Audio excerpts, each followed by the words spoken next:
Hi everyone, welcome to our first 80/20 of the year. I am Fran, and this is Danny, if you didn't know, and our first learning slot, let me just make sure I'm pressing the right way, is why you should be doing social media ads. So, over 82% of the UK's population uses social media, so that's obviously a massive chunk of people. And a lot of businesses are going to be stepping up their social ads, and they have spent in the last year over £7 billion on social media ads. And that's also because people are spending a day on average in the UK nearly 2 hours on just social media, and that's not including the internet. So it's a great thing to actually have social ads, and hopefully you start using them. Now, there's plenty of reasons why you should be on them, but we're just going to stick with three because we only have 20 minutes and Jag might be timing us as well. So we're going to stick to it. So the first reason is raising brand awareness. Now, your brand awareness is your audience's familiarity with you, and it's going to help you stand out against all your competitors. Second one is the targeting capabilities. So every platform has very specific targeting capabilities. They're all different a little bit. You're going to find the right particular audience that you want, and you can really niche down if you need to. And then the third one is driving traffic to your website. Now, just driving traffic to your website from social is great anyway, but ads are going to make sure you get more of that right traffic as well. And if you do all your social ads right, hopefully, and you should do, get a return on investment, which is what everybody wants. So we're going to run through some of the most common mistakes that we've come across when running ads, when we've met with businesses and they've told us what they've been doing, and obviously just from experience as well. So the first one is lack of planning. So what we tend to find is businesses just jump straight into running ads. They're not really sure what they're doing, and they just have a go at it and they press start. And then they'll say to us, well, I'm not running ads again because it cost a fortune. It's like, well, yeah, did you plan it? Because, we've got it there, a goal without a plan is just a wish. So you are just kind of going, well, I hope it works. There's no actual clear plan to it. So if you are starting out and thinking about running ads, you need to think about what the actual objective is. What do you want to achieve from running that ad? What will you track? How will you ensure that it's successful? What platform will you use? They all have different targeting capabilities. They all have different audiences. There's different expenses on them as well. So they all run slightly differently. There are similarities in some of the back ends of them, but you need to be sure of where your audience are and how to use them. Do you have an established following? So one thing that we're kind of going into recommendations is, if you've just started a company page, there is an option on most of them to target followers to your page as an actual ad. We wouldn't recommend that. It doesn't really help. You're just gathering people that generally might not even be bothered, but they're just going and they're clicking OK. So it's not really something that you should be doing. What you should be thinking about is actually, do I have followers already that I can use? Do you understand what you're doing? Have you planned time into assess and evaluate your ads? And it does take time. We spend a lot of time checking in on the ads that we run, most of them daily, some weekly, and we're tweaking them and checking and helping it understand all the time. Have you looked at your competitors' content as well for inspiration? So there are ad libraries on all the platforms where you can actually have a look and see if your competitors are running ads and what they're running. And also, have you considered your audience?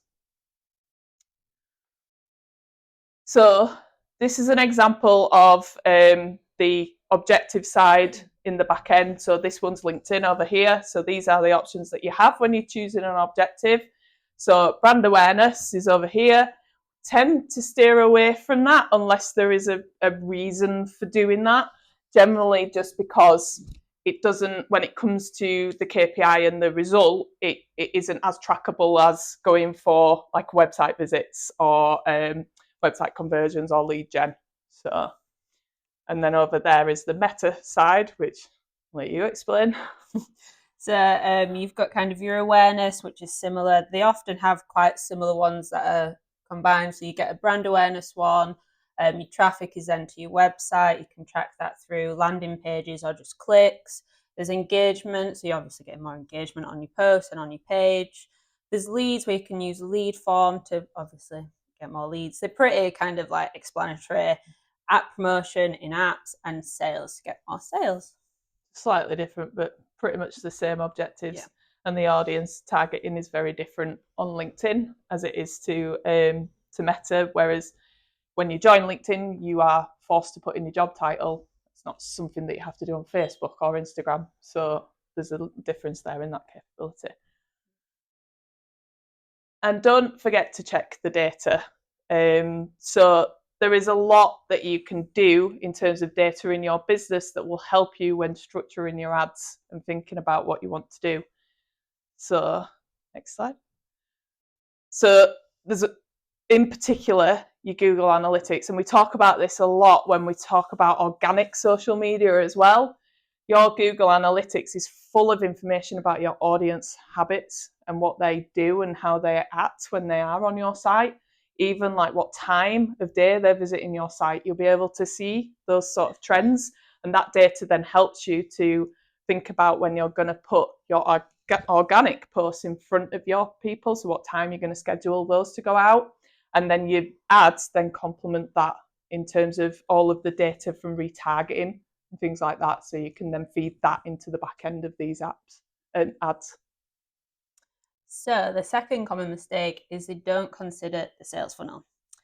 So I'd say hands up, has anyone ever proposed to someone on the first date? And put my hand up. Yeah.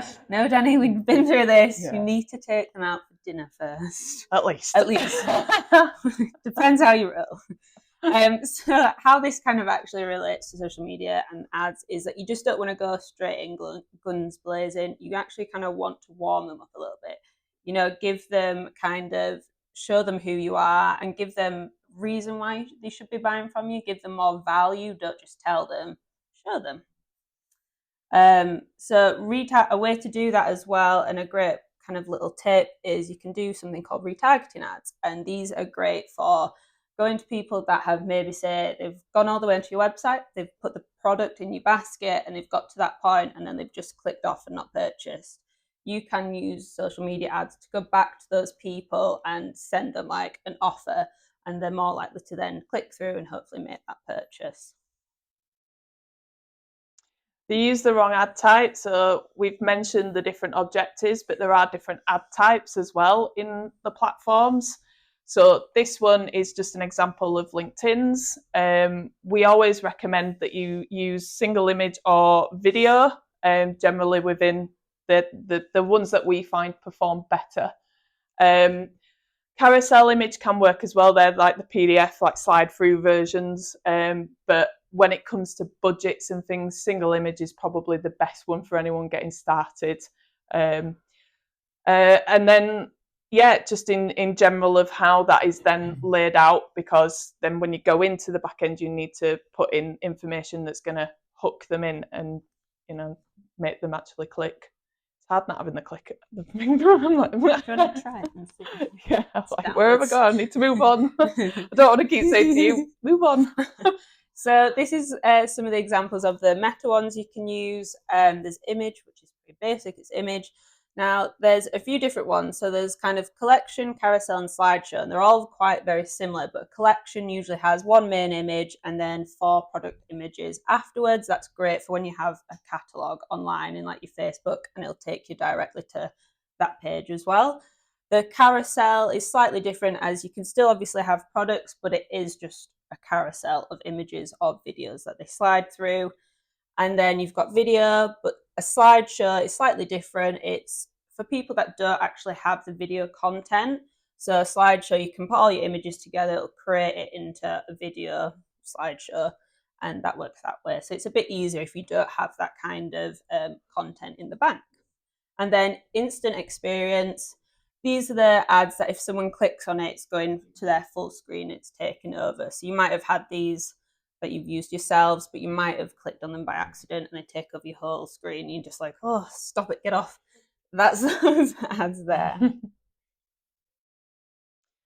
So be mindful of using video ads, because if your audience is mainly on mobile, then if you put a video ad on that's made for desktop, it's not gonna look right in their scrolling. So thinking about vertical viewing and how that will look.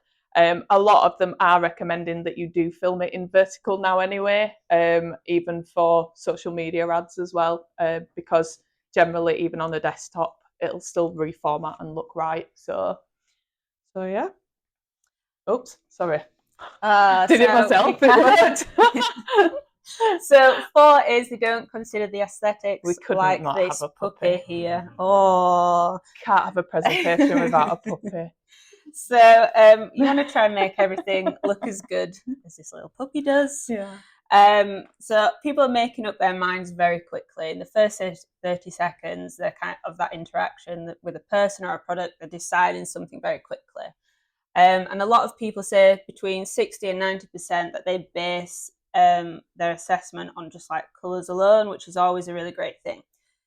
So the way you kind of need to look at your aesthetics is consider the layout. You don't want too much going on. You want to keep it nice and simple and clean. Make sure the word and the text and the font you've used is easy to read, and any imagery is kind of high res as well. Focus on how the ad blends into the feed. Now, this has done a 180 from a fair few years ago where you want your ad to stand out. Now, when people are scrolling, they don't want to see it's an ad. It's going to put them off. You want to make sure that content that you're doing and everything towards that fits in nicely. So consider how you're going to stop the scroll. So we always say use something like a hook, but you want strong imagery and something that's striking, but don't put too much together that it's going to put people off. And then when using stock images, if you can, don't. Stock images aren't the best. You want to use your own content that you've got. It's a lot more kind of relatable. And as soon as people start to see stock images now, they're going to be scrolling past. And it's something as well to be wary of is kind of AI generated imagery. If you've seen any of the people, you see they'll have extra fingers, and just be aware of if you are using that, make sure it does relate to what you are doing. And there's the videos now as well. And the videos now. The fifth most common mistake that we come across when we're working with anybody is that they ignore the landing page. So they'll be running website conversion ads, but then their website, the landing page they're taking them to, looks nothing like the ad or doesn't continue the experience for the user. So what you need to do is make sure that it flows. Please don't make them reread everything again. I see that a lot where people just cut and paste the text from the website page onto their ad. It's like, well, would you actually go back and reread all of that? It's probably just going to put you off. What you want to do, you're working through a funnel. So you want to make sure that it flows. The ad is bringing them in, and then where you're taking them to the landing page should be where they're finishing the journey by clicking a contact us form or filling something in. It should flow nicely. Don't make them spend more time than is necessary on that journey. Okay. The ad content reflects the page content. So we've seen this happen so many times where they're like, oh yeah, I'm running ads, and the colours are totally different to what the website looks like. So then what happens? The person clicks, goes to the landing page and goes, oh, well, that's not right. That doesn't look like what I was just looking at. And they just come straight back off. They're not going to spend time trying to work out if it's the right brand that they've now ended up at. They'll just automatically just go, and you've lost them. The landing page is a continuation of the ad aesthetics. So do they represent the same brand? So not just colours, the imagery. Does the imagery look right? Does the font match? It is just those simple things that help with that like retention of them. And please, please, please make sure the URL is correct, because there is nothing worse than a 404 error when someone clicks on it. And 6 is they don't monitor, analyze, or amend. So imagine you've been running your ads, they're going really well, and all of a sudden that little frequency number is creeping up too high, and all of a sudden all the results start going downwards. You need to be constantly checking those ads and tweaking if they need it. And some of the best example I can show, this is one of our LinkedIn ads we're currently running for a client.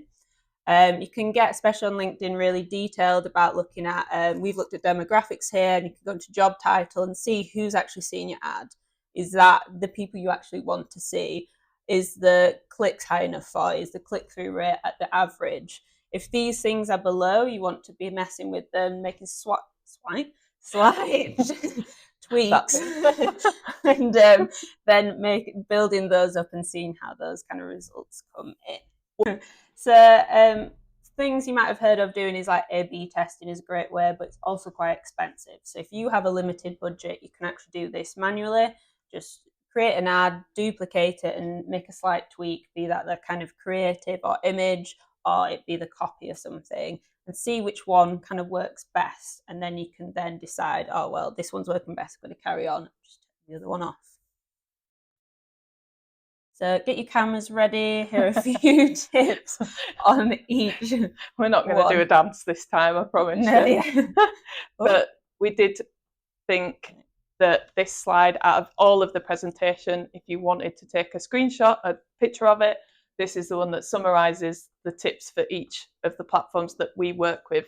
This is not to say that you can't run ads on X or Pinterest or any of the others, because you can, but these are the ones that we find our clients mainly want to work with because of the audiences that we work with. So I'll let you run through Meta. So Meta is it's Facebook and Instagram, if you didn't know. They say one of the best things you can do is add the pixel to your website. Now, probably each one platform has a pixel. This is a piece of code that just goes into your website. You can get a developer, or you can do it yourself if you're feeling brave. And it just collects all the data of people coming to your website, and then that uses that to target your audience as well, which is really helpful. You want to aim for a 1.51 click-through rate and the engagement at 1.22%, which doesn't seem high, but actually when you do start ads, you might be getting a lot of people seeing it, but these numbers might be quite low, so it is a good aim to reach for. Ensure your creative fits into the ad types. So Meta has those, I think it's 6 or 7 different ad types, but within each one, there's about another 4 different sizes on that. So make sure you've got all the different sizes that fit so it doesn't look out of place. Make use of the audience targeting capabilities. Meta, they are changing them soon, and you won't be able to go as niche, but make sure you're kind of make use of them. There's interest demographics you can use. Don't just aim for everyone, because you're going to just get a load of rubbish. And the last one for Meta is make sure your audience isn't too narrow. So when you put in all these details, you can either be too broad, just right, or too narrow. You want to make sure you're just right, because otherwise, if it's too narrow, it's not going to leave what we call the learning phase and not reach enough people. For LinkedIn, there is a option that you can tick now that includes audience expansion, and basically what that is that's LinkedIn driving your ad out of LinkedIn to other areas. We recommend you don't have that switched on, and trust me, they will come at you constantly. Turn it on, turn it on, turn it on. But it's not worth it, because that is not where you've identified that your audience are. You have no control over who that ad is going to outside, and you are paying for those clicks. So bring it back and just stick to where you're doing it on LinkedIn. We have trialed that and worked with that quite a bit with the ads that we run, and I can 100% tell you that it works better without that ticked. But I am getting emails every day from LinkedIn telling me to turn it on, but it's because they know they get more money if they do that. So aim for a 0.4% or above click-through rate and a 0.7% engagement rate. Avoid the brand awareness objective if possible. Sometimes there is a place for it, so I'm not saying that don't avoid it altogether, because sometimes there is a place if it's complementing and it works on smaller budgets. Single image or video tend to have better results. And one big thing to help with LinkedIn, you'll have heard people say LinkedIn advertising is expensive. They're not wrong. It's not cheap, because it gets results, because it's better at targeting than others are. Now, the thing to help you understand if it is the right platform for you is that you work on a customer lifetime value. So if you think about what a customer is worth to you in a lifetime, if your budget for advertising is less than that, don't use LinkedIn for advertising. Okay, it's just a simple way to work it out. And always exclude targeting attributes as well. So when you're going through and you're putting in your attributes, usually stick to about 3. When you ask it to target, say for example, in the one that we're doing where we went saying we want it to target bid managers, where then you look and think, right, what other people might it target within those areas, and then exclude them as well, because it does have a habit of targeting outside of what you've told it to, because it thinks, oh, well, they're very similar. It's like, no, I don't want to waste my budget on that. So if you're absolutely sure, exclude them as well as include. So if you include businesses that are, let's say, 0 to 100 employees, and they're what you're targeting, then also use the exclude button to exclude 100 and above. Okay. The next one, TikTok. Be aware of trends and like subcultures. You don't have to jump on every trend, but having an awareness of what sounds are trending and stuff could help. You want to aim for a 0.84 click-through rate and aim for between 5 to 16% engagement rate with these. You want to avoid using content as well that looks too professional. So if you've had a professional videographer come in today and do work for you, that often doesn't work very well. TikTok, people really like, a thing that's actually just filmed on your phone, and that works really well. You want to keep your ad under 15 seconds and make sure, like Danny said before, do it in vertical. Even though TikTok right now is encouraging people to upload videos landscape and doing long form content, that doesn't account to ads at the minute. So you want to make sure you're keeping it vertical and short, and make use of UGC, which is user generated content. If you have any from like employees or even products, people love seeing that actual in life review. So our recommendations, we've just said, as Fran's just said, like we'd planned now, use user-generated content. We do find that it does get better in terms of social proof. So if people are creating content on your behalf, on your business's behalf, that has a better click-through rate than something that you've polished together and used stock imagery for. The second one is repurpose top performing organic content. So you have your paid content, which is your ad, and your organic is the stuff you just post in naturally yourself, hopefully. So if something's gone well in your organic content, don't be afraid to actually use it for your ads as well. Let's see how that does. It means it's resonated with people and they'll hopefully work on in your ad as well. Always check your content. So, it's basically going back to everything that we've just said, making sure that those aesthetics work, and that if you are clicking through to a website, it's the right URL link and it looks it works down the funnel, and spellings as well. We've seen some of them. Yeah. And one thing, actually, I don't know if anybody remembers this. It was huge. This was an ad that Dove ran on Facebook, and it was, well, you can see, I don't need to talk through it. It was horrific. So, it's not just about looking and, they do have to go through a rigorous check-in stage, but clearly it can still miss. So just be mindful about what you're using, imagery, and what the purpose of that ad is. And number 4 is organic and paid content should work together. So hopefully, in the perfect world, you're doing both if you can. They will complement each other. So organic is really more of like a marathon. You're slowly building up that audience and community, but you could say paid is definitely more of a sprint, and you're going to hopefully get more. But together, from our lovely Venn diagram here, organic, you're getting kind of brand awareness, your customer service, and you're building those relationships. But with paid, you're targeting those ideal audiences and reaching a much larger audience quickly. And you're driving those kind of leads and conversions. But together, you're going to get both of those plus getting new customers and followers that are actually what you need and the audience you want. You're going to be able to promote quality content, both organic and paid, and reach your target audience much easier. So, just in case all of that was just too much, we've included a too long didn't read slide for you. I should say didn't listen. Too long didn't listen. I'm asleep. Wake up now. So social media advertising can raise awareness. It can increase your sales, and it will convert customers into brand advocates when it's done right. Social advertising allows businesses to find audiences and target them with relevant messaging. And it's about creating conversations. Like, if you are running social media and all you're doing is sticking content on there, then you are not going to achieve anything.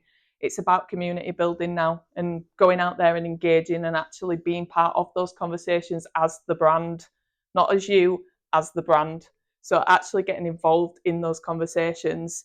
And before you even do any of that, you need to have an understanding of your audience. Are they actually there? You can't make targeting decisions on that person if you don't know who they are.